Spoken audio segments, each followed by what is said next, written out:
dos Apóstolos, nós vamos ler aqui no capítulo 9, irmãos.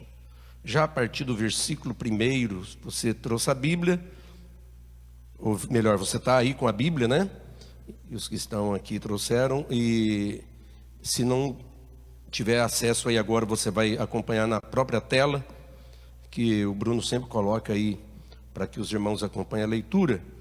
Nós vamos ler do versículo 1 até o versículo 6. Diz assim: E Saulo, respirando ainda ameaças e mortes contra os discípulos do Senhor, dirigiu-se ao sumo sacerdote e pediu-lhe cartas para Damasco, para as sinagogas, a fim de que se encontrasse alguns daquela seita, quer homens, quer mulheres, os conduzisse presos a Jerusalém.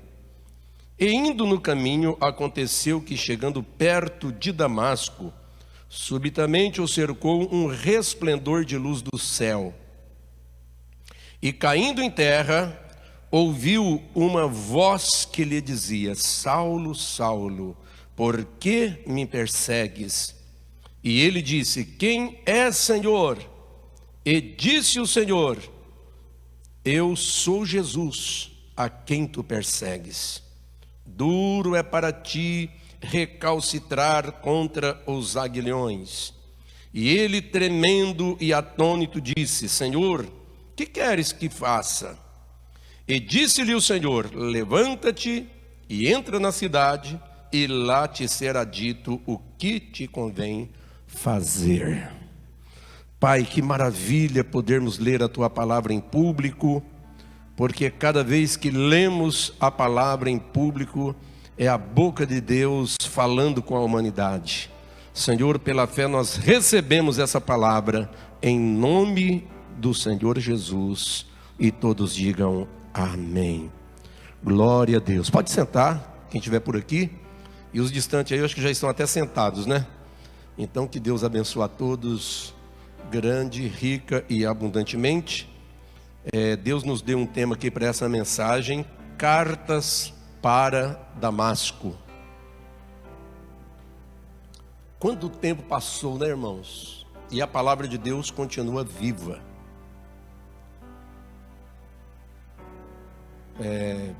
Hebreus 4:12 diz: porque a palavra de Deus é viva e eficaz, e mais cortante do que qualquer espada de dois gumes, que penetra até na divisão da alma e do espírito.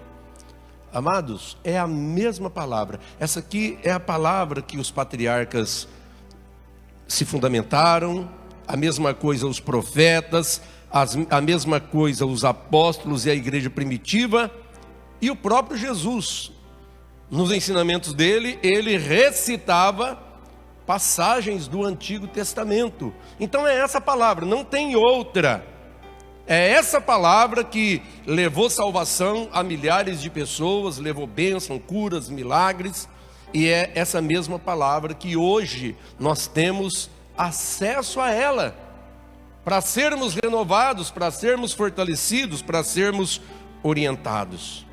E que nesta noite essa mensagem traga uma certeza de vitória muito grande da nossa vida.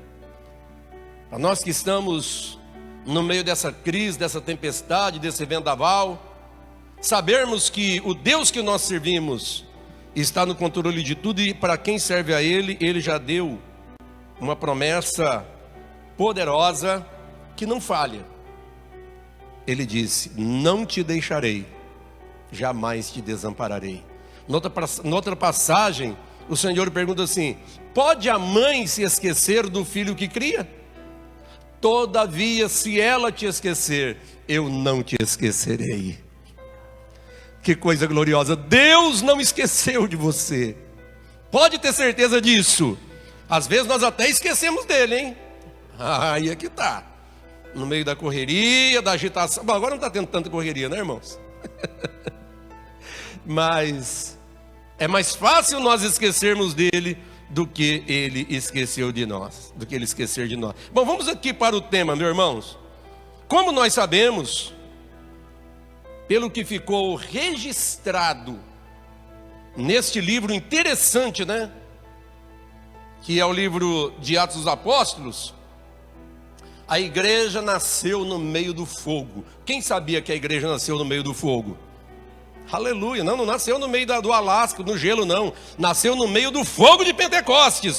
Fogo representa vida, energia, representa poder. Mas ao passo que a igreja nasceu no meio do fogo, ela também nasceu no meio de muita perseguição. Esse é o destino do evangelho sobre a face da terra. É o destino da igreja. Não importa que época que seja, agora nós estamos na era mais moderna da história. Mas a igreja continua sendo a igreja. Capeta continua sendo o capeta aí também. O sistema continua sendo o sistema. E a palavra de Deus diz: todos os que piamente querem viver em Cristo Jesus padecerão perseguições. Isso não é de agora não, foi sempre assim. E naquele tempo surgiu este homem que ficou famoso, esse homem por nome de Saulo, que assumiu, irmãos, a grande tarefa de defender a religião dos fariseus, porque ele também era um fariseu. Eles se consideravam os defensores da lei de Moisés. E era puro mentira, porque o Senhor Jesus disse que eles haviam trocado a lei pelas suas tradições. E Jesus também disse em Mateus 23, na cadeira de Moisés estão assentados os fariseus e os escribas hipócritas. Fazei tudo o que eles mandar, mas não façam o que eles façam, porque eles mandam, mas eles não praticam. Você acha que Jesus estava equivocado? Não estava. Mas amados, quantos milhões de pessoas já foram mortos sobre a terra em nome de religião? Por isso que eu digo, Jesus não é uma religião, Jesus é uma pessoa. E Jesus não veio fundar uma religião, ele veio salvar as almas. Corra de negócio de religião. O Estado Islâmico é uma religião. Olha o que eles aprontam lá no Oriente. Misericórdia, né? Então, mas ele pegou essa tarefa. Ele era uma pessoa muito estudada, muito formada.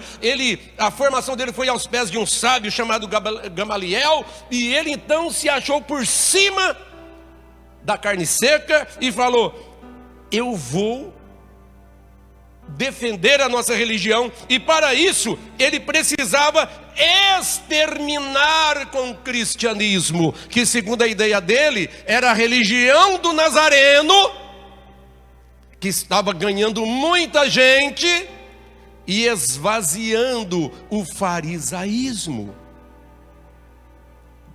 E veja, meus irmãos, que essa parte que nós lemos aqui foi a sequência da grande perseguição que houve em Jerusalém, quando assassinaram o diácono e evangelista Estevão, o qual eles mataram apedrejado, por causa de ser um cristão.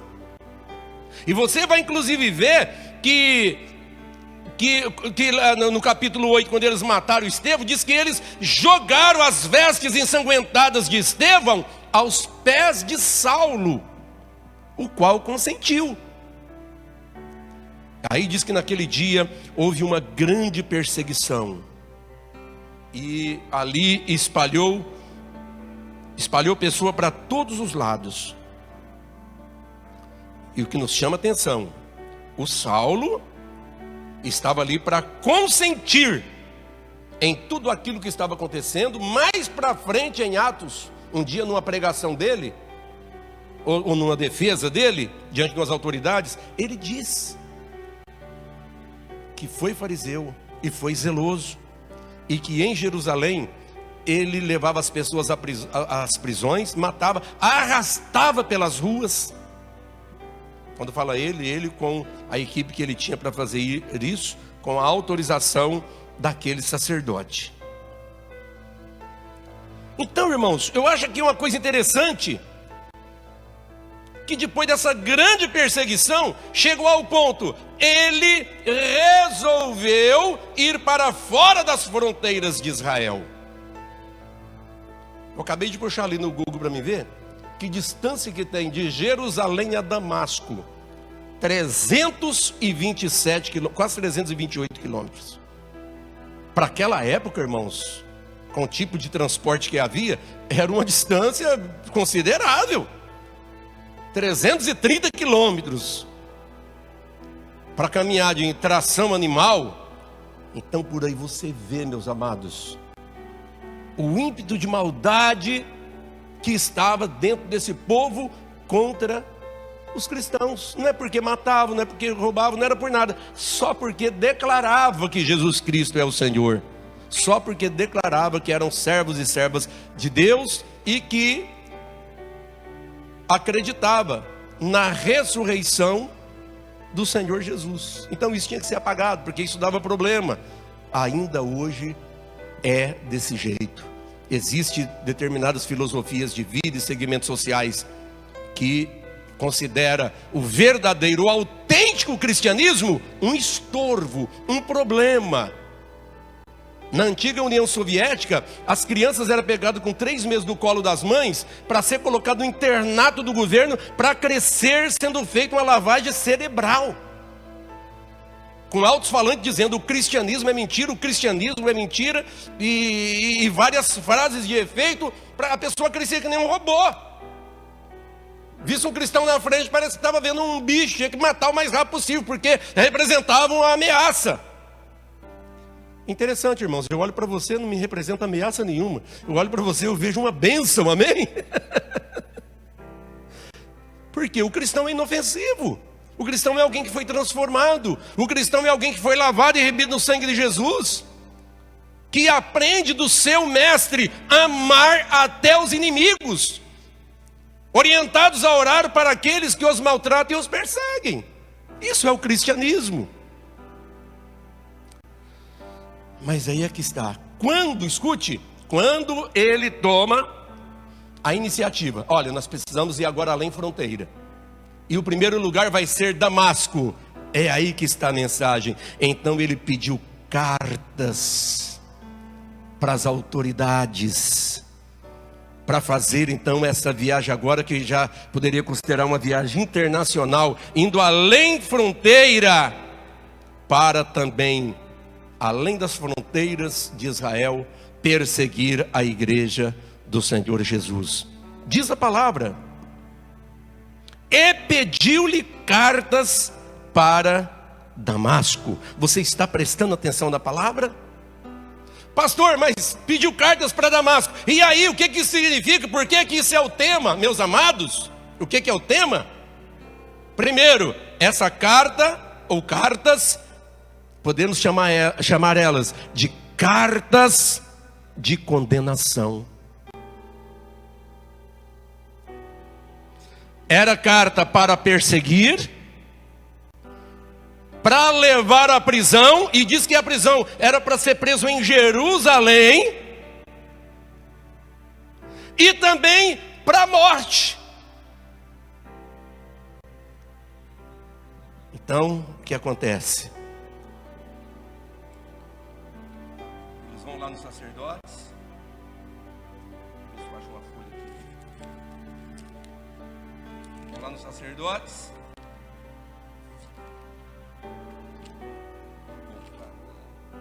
Isso aqui, pô. Vai lá nos sacerdotes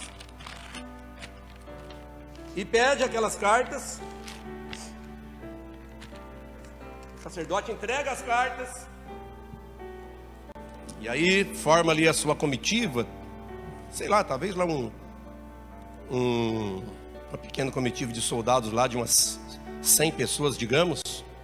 E com essas cartas nós vamos chegar na cidade de Damasco. Amados, tinha sangue nos olhos de Saulo. Agora, para quem conhece essa história, que eu mesmo já preguei várias vezes, talvez com outros temas, sabe que na cidade de Damasco, que essa cidade existe lá até hoje, o pastor daquela cidade homem lavado, remido no sangue de Jesus, homem de oração, homem de comunhão. O nome dele era Ananias. Muito antes que Saulo chegasse, a notícia chegou lá, mesmo que não tinha internet, nem telefone naquele tempo, a notícia chegou lá. E sabe o que Ananias fez? O que eu faria? Ele colocou a igreja em oração. Amém, amados?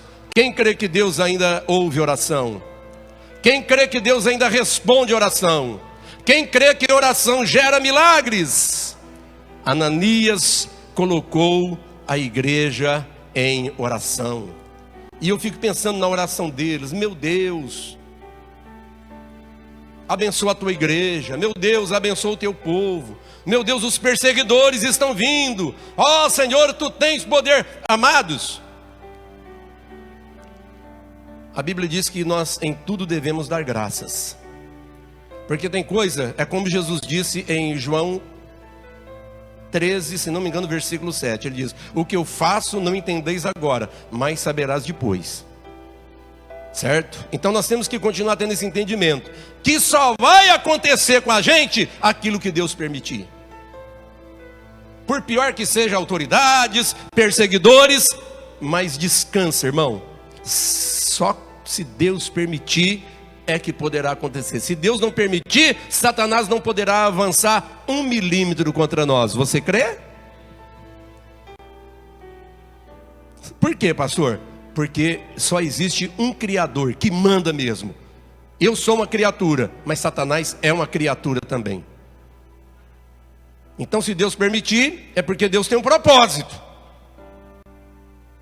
Se Deus não permitir, Ele está revelando o seu poder e Ele terá outros planos para nos ensinar as suas lições. Então eles pegam aquela estrada, estão com aquelas cartas. Quem aqui já escreveu carta? Quem já escreveu? Você em casa, quem já escreveu cartas? Eu já escrevi tanta carta. Irmãos, acredita? Eu namorei, eu e a Sônia, a pastora, nós namoramos por carta, irmãos. Aquilo era muito romântico. Nós estávamos a 110 quilômetros de distância, mas naquele tempo parecia que era 1000 quilômetros. Então passava tempo sem ver um ao outro. Então era carta para lá, carta para cá. Mas acabou esse negócio de carta, né, irmãos? E a gente gastava, tinha que escrever, pôr dentro do envelope, ir lá no correio, entrar na fila. Aí vendia o selo, a gente ia colocar o selinho e então mandava. Que trabalheira. Hoje, que coisa, como que o mundo mudou. Olha que tempo que nós estamos vivendo. Desde que a internet passou a existir. Vocês já pegaram da internet, né? Mas eu peguei do tempo do fax, do telégrafo ainda. Muitos nem sabem o que é telégrafo. Fica tranquilo, uma hora eu te explico o que é telégrafo. Quando chegou o fax, aquilo já era uma das coisas mais modernas. Mas nosso negócio mesmo era carta, né? Então é interessante que eu estou aqui à distância, eu escrevo a carta. Quando aquele papel chega lá no destino, a pessoa abre e é como se a gente estivesse conversando. Eu estou falando para essa pessoa aquilo que eu pensei na hora que eu estava escrevendo. É exatamente aquilo que a pessoa vai entender e falar: então assim, tal. E aí vai responder a carta. Naquelas cartas estava autorizando o que Saulo com seus companheiros iriam fazer naquela cidade. Era uma autorização que eles haviam recebido de determinadas autoridades que tinham competência para isso, para gerar aquela perseguição covarde contra o povo de Deus. Mas aí, irmãos, em segundo lugar, nós vamos aprender uma coisa, e agora eu quero que você já comece a se alegrar comigo, que essas cartas, glória a Deus, nunca chegaram ao seu destino. Sabe por quê? Porque algo aconteceu no meio do caminho. Essas cartas seriam entregues em mãos. Mas diz a palavra de Deus que mais ou menos ao meio-dia eles estavam próximos de onde já dava para avistar a cidade de Damasco. um clarão muito forte, mais forte do que o sol do meio-dia, veio sobre Saulo com aqueles seus companheiros, e aquela luz cegou os seus olhos, ele caiu por terra, e ele ouviu uma voz que ele nunca tinha ouvido antes, falando o nome dele, dizendo: Saulo, Saulo, por que me persegues? Olha que coisa maravilhosa. Ele não estava perseguindo Jesus, ele estava perseguindo a igreja. Mas é o seguinte, irmão, mexeu com a igreja, mexeu com Jesus. É aí que está o cumprimento da palavra, que maior é o que está em nós do que o que está no mundo. Saulo não sabia com quem que ele estava mexendo. Ele estava mexendo com aquele que manda nos anjos, manda nos principados, manda nas potestades, manda no capeta. Ele manda! A Bíblia diz que Deus o fez Senhor. Entenda isso. E renove a sua fé. Entenda isso. E erga a sua cabeça. Entenda isso. E dê a volta por cima em nome de Jesus. Já veio a resposta. Eu sou Jesus a quem tu persegues. Duro é para ti recalcitrar contra os aguilhões. Aquele homem corajoso, valente, poderoso, documentado, bem armado, com as cartas da sacola, ele já pergunta: Senhor, que queres que eu faça? Mudou então a conversa. Já chamou ele de Senhor. Ele diz: levanta-te, entra na cidade, e lá te será dito o que convém fazer. Mas ele não ia fazer o que estava escrito nas cartas? Agora já mudou. Lá te será dito o que lhe convém fazer. Agora ele estava cego, alguém teve que pegar na sua mão, conduzir, e ele chega lá, vai para casa. Uma casa lá no endereço, tem até um endereço, na rua chamada Direita. E lá, irmãos, ele foi tão impactado. Vieram oferecer comida, água, ele não quis. Eu estou entrando em jejum. Amém? Maravilha quando o crente fala: irmão, estou entrando em jejum. E diz a palavra de Deus que ele jejuou 3 dias, irmãos. Cego, humilhado. A essas alturas, nem sei para onde estava o exército dele. Não sei se foi embora, se ficou por ali para ver o que dava. Mas ele estava lá. Aí outro fenômeno acontece. O Senhor, numa visão, apareceu para o pastor, para o Ananias. E diz: Ananias. E ele diz: eis-me aqui, Senhor. Ele diz: vai na rua chamada Direita, porque lá tem um homem chamado Saulo. Ele estará ajoelhado, orando. Chega lá, ora por ele, para que ele recupere as vistas, e fale do meu amor para ele. Ananias falou: Senhor, lá não. Lá não, eu sei, Senhor, a notícia chegou aqui, ele é um perseguidor, isso deve ser uma armadilha. Falou: não é não. Vai, porque esse será para mim um vaso de bênção. E ele levará o meu nome diante dos gentios e até diante de reis. E eu lhe mostrarei o quanto ele deverá padecer pelo meu nome. Irmãos, eu creio que Ananias ficou muito consolado. Dizer: o Senhor ouviu a oração da igreja. Quem crê que o Senhor está ouvindo a oração da igreja? Esse quadro vai mudar, meus irmãos. Essa crise vai passar. A qualquer momento Deus manda, Ele assopra e manda esse vírus para as profundezas do inferno.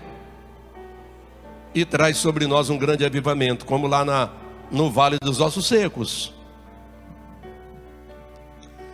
Eu fico pensando, irmãos, em Ananias chegando, batendo palma, dizendo: é aqui que mora o senhor fulano de tal, é aqui mesmo.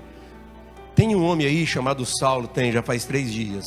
Pois então, eu vim aqui para orar por ele. E Ananias entra. Parece que eu vejo Ananias entrando até na câmara lenta. E chega ali, diz a palavra de Deus, que ele colocou as mãos sobre Saulo. Já pensou quando ele olha assim, irmãos? Fala, então esse que é o Saulo perigoso, esse que é o Saulo famoso, esse que é o Saulo que mata, que prende, que arrasta pelas ruas. Então ele chega na autoridade do Espírito Santo e diz: irmão Saulo, o Senhor que te apareceu no caminho me mandou até aqui para orar por você, para que tu recupere as suas vistas e seja cheio do Espírito Santo. Isso é evangelho, igreja. O Senhor que transforma, que faz o impossível. E diz a palavra que quando ele orou, caiu como que umas escamas dos olhos de Saulo, e ele passou a enxergar na hora. E Ananias lhe apresentou o plano da salvação, e imediatamente ele foi batizado. Aleluia.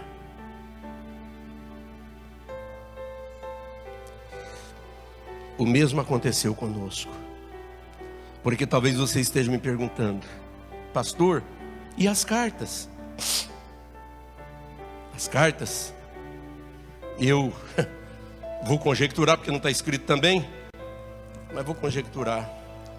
Depois que Saulo se converte, ele fala assim: ó, pastor Ananias, aqui estão as cartas que eu trouxe lá de Damasco. O que você quer fazer com elas? Vamos fazer uma fogueira. Mas não é essa carta aí que está a mensagem de perseguição, a mensagem de prisão e a mensagem de morte? É. Mas quando Jesus entra, a vida muda o seu curso. Vamos fazer uma fogueira aqui. Olha o que nós vamos fazer com essa carta, ó. Olha aqui essa carta, ó. Cartas para Damasco, está aí, ó. O mesmo aconteceu conosco, irmãos. Eu separei aqui uns versículos em Colossenses capítulo 2 que eu quero ler para vocês. Verso 13 e 14, diz assim: e quando vós estáveis mortos nos pecados e na incircuncisão da vossa carne, vos vivificou juntamente com ele, perdoando-vos todas as ofensas, havendo riscado a cédula. Poderia colocar cartas aqui nesse lugar, que era contrário a nós nas suas ordenanças, a qual de alguma maneira nos era contrária, e atirou do meio de nós, cravando-as na cruz. Deixa eu te dizer uma coisa: acabou-se a carta de condenação. Cartas para Damasco, para prender, para arrastar, para matar, acabou-se.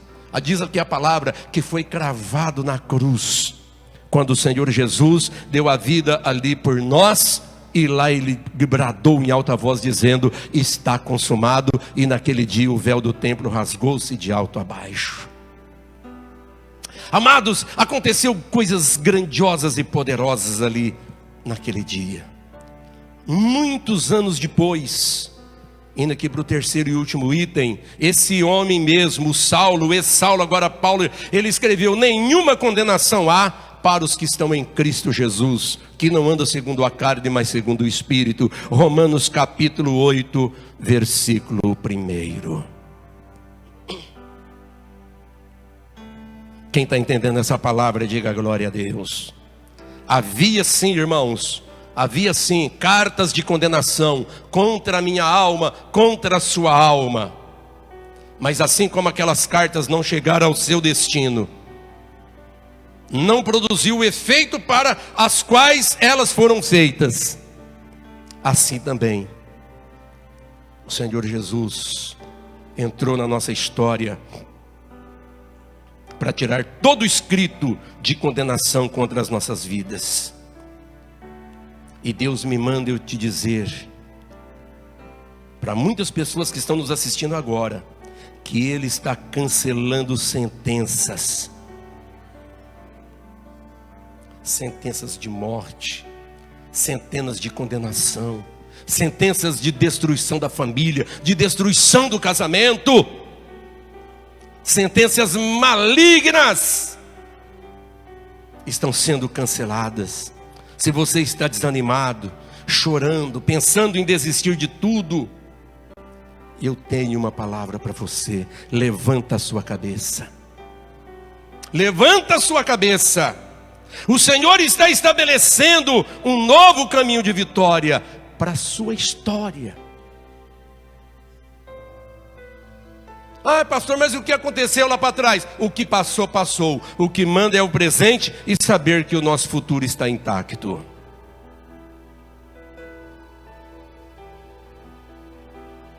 A Bíblia não fala nada mais sobre Ananias e sobre a igreja de Damasco. Não fala. Mas fala da história de Saulo, que se tornou o grande apóstolo Paulo. Já pensou no que Deus pode fazer? De um Saulo transformar nesse apóstolo fenomenal, o apóstolo dos milagres, o apóstolo das revelações, o apóstolo dos mistérios desvendados, o apóstolo da abertura de tantas obras e da obra missionária transcultural, registrada em Atos dos Apóstolos. Amados, Deus pode. Deus não é uma mitologia, Deus não é uma metáfora, esse Deus é real. Mas qual a prova que Ele é real? Os resultados. Se Deus não é real, quem foi que transformou a minha vida? Quem foi que me libertou? Quem foi que mudou a minha história? O rumo da nossa genealogia, da nossa árvore familiar?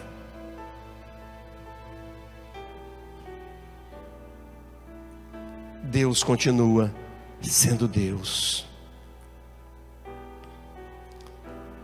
Aquela sentença de maldição nas cartas para Damasco foram todas canceladas.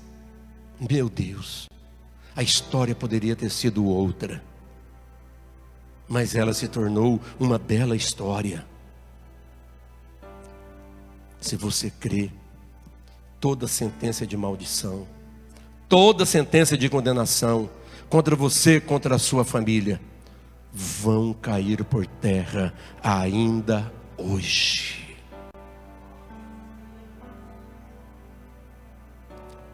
Pode glorificar aí na sua casa, mas grita aí para os vizinhos escutar.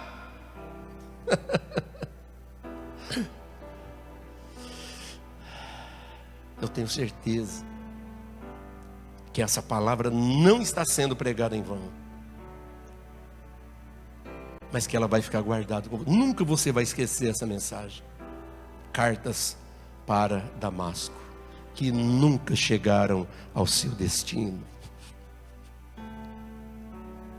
Oh, meu Deus, que a tua palavra de vida eterna continue gerando graça, milagres, transformação, ao mesmo tempo salvando, ao mesmo tempo reconciliando, ao mesmo tempo renovando vidas. Ó Senhor, nós oramos, nós cremos e nós recebemos em nome do Senhor Jesus. Glória a Deus. Amados, nós vamos chamar nosso grupo para cantar mais uma música. E logo na sequência, a pastora Sônia estará orando pela obra missionária, pedindo que Deus continue também levantando novos obreiros. Às vezes a gente fica querendo enxergar como será o agir de Deus em meio a essa circunstância adversa, no sentido de levantar novos ministérios, conversão de novas almas, e não conseguimos ainda ter uma compreensão clara. Mas uma coisa nós sabemos, aprendemos: confiar e descansar nele. Enquanto isso, nós prosseguimos orando e confiando no poder de Deus. Amém? Você está pronto? Então louve ao Senhor e logo na sequência estaremos orando a Deus.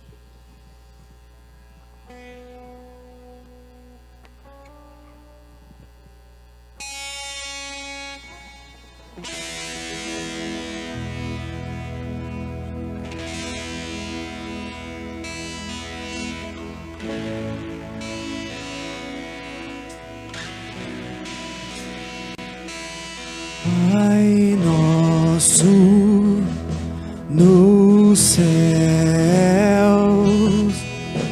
santo é o teu nome, teu reino buscamos,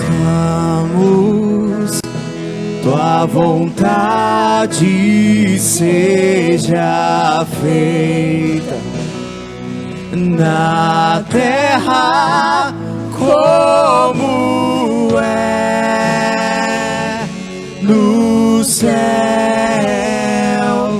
Deixe o céu descer na terra como é no céu. Deixe o céu descer.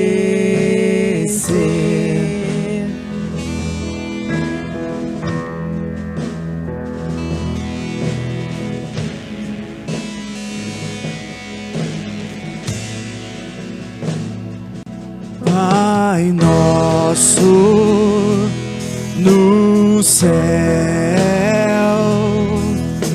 santo é o teu nome, teu reino buscamos, tua vontade seja feita na terra como é no céu. Deixe o céu descer na terra como é no céu. Deixe o céu descer.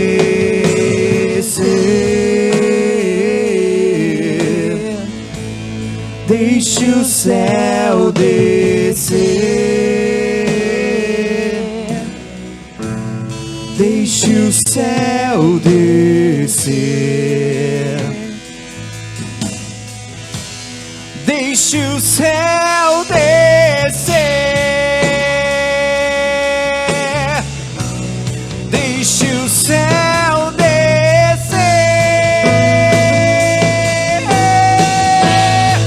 Deixe o céu descer.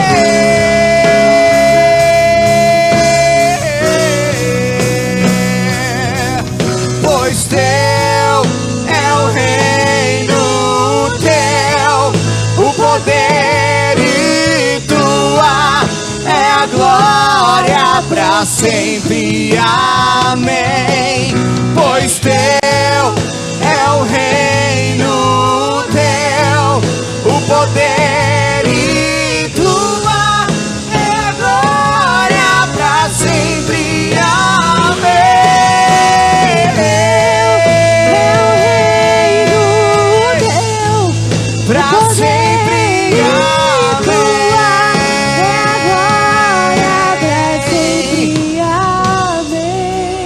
Pois teu é o reino, teu o poder e tua é a glória para sempre. Amém. Pois teu é o reino, teu o poder e tua é a glória para sempre. Amém.